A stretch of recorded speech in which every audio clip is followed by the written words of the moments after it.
Salut à tous. Alors aujourd'hui on se retrouve pour la suite de la rénovation. Qu'après avoir posé l'escalier la semaine dernière, je l'ai fixé en haut. Il est juste maintenu provisoirement ici. Mais vu qu'ici ça sera rebouché cette partie là, je le refixerai à ce moment là.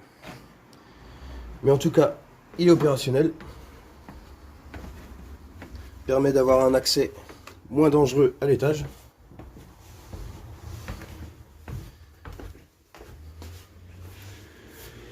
Donc, comme je vous avais dit la semaine dernière, pour avoir la dernière marche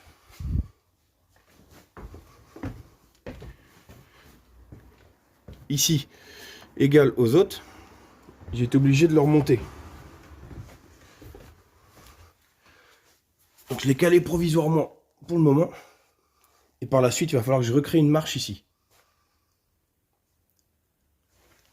Après, je sais pas trop comment elle va faire la marche.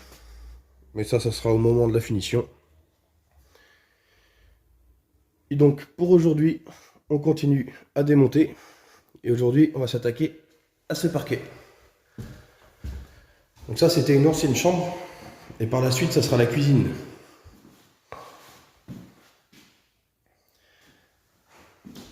Qu'après, je sais pas sur quoi je vais tomber en dessous. Ce qui est sûr, c'est que c'est pas une chape, parce que vu comment il est souple, cette partie-là, c'est un plancher en dessous. Donc un plancher avec des solives, du torchis. Parce qu'en dessous, cette partie-là, il y a une cave. Mais tout ce qui est solives, elles sont vraiment en bon état. Donc pour moi, c'est plus sur quoi ils ont posé le parquet qui cloche. Là, ici, il y a vraiment un trou.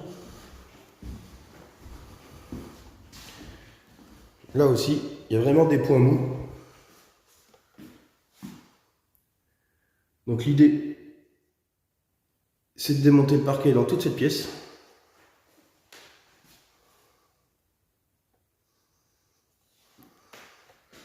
Donc, je vais commencer par décoller toutes les plaintes. Et ensuite, je vais enlever tout le parquet. Donc ça va être un petit peu la surprise de ce qu'il va y avoir en dessous. J'ai pris un peu d'avance, j'ai démonté la barre de seuil. Pour l'instant, je tombe juste sur le petit plastique qu'on pose normalement en dessous un parquet. Donc jusque là ça va. Mais c'est ce qu'il y a en dessous ça. Je récupère les outils et c'est parti.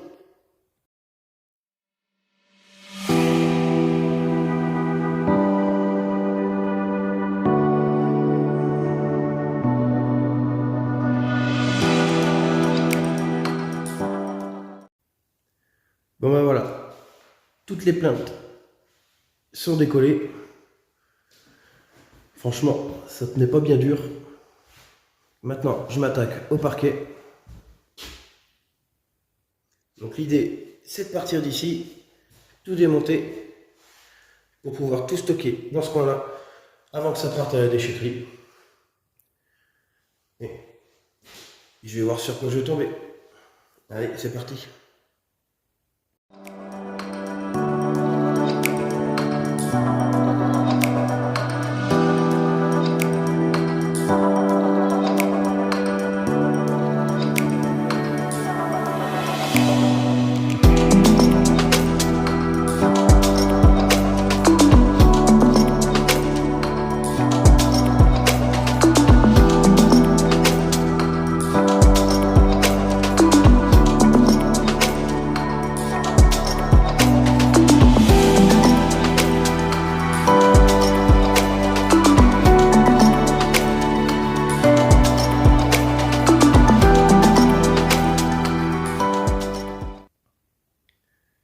Donc ça y est, le parquet est démonté. Bon ça, c'était assez simple aussi. Donc toutes les parties où je trouvais que c'était mou à marcher dessus, ici, ici et ici, en fait c'est les seules parties où ils ont mis du plastique qu'on pose normalement en dessous du parquet. Je pense qu'il y a des cuvettes ici sur le support du dessous, Et en fait, ils avaient dû vouloir compenser avec ça. Mais c'était pas top.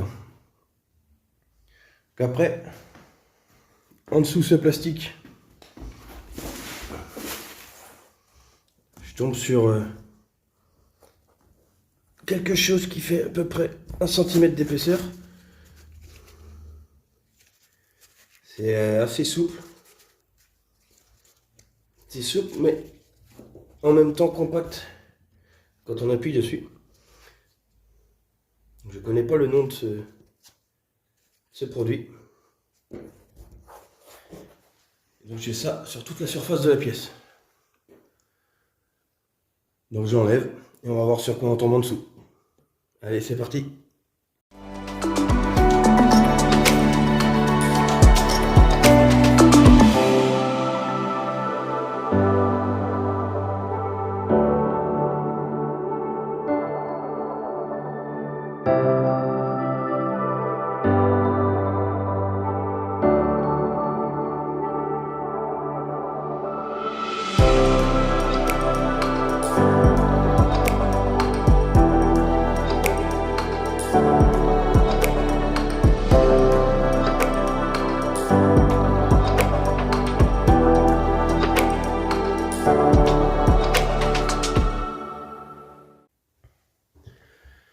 Bon ben voilà, tout le parquet est démonté, tout est retiré. Alors je sais pas si c'est une bonne nouvelle, mais je tombe sur du vieux parquet. Je me dis qu'une fois bien retapé, ça peut être sympa. Après, il n'y en a pas sur toute la surface de la pièce. Ça, c'est pas forcément un problème. Parce que dans l'idée, je voulais diviser cette pièce-là en deux. Faire vraiment la partie cuisine ici et une autre pièce ici. Qu'après, le fait qu'il n'y ait pas de parquet ici, c'est pas gênant. Et c'est une chape ciment. Donc j'aurais pas de souci à refaire un revêtement là-dessus.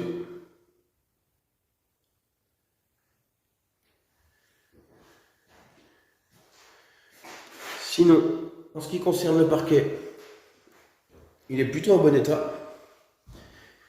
Mis à part cette partie-là, qui reste quand même souple. Ça tient bien, hein, mais un petit peu de jeu à cet endroit-là. Donc à voir si par la suite je garde ce parquet, j'aurai une petite réparation à faire ici. N'hésitez pas à donner votre avis là-dessus, si ça peut faire sympa ou pas.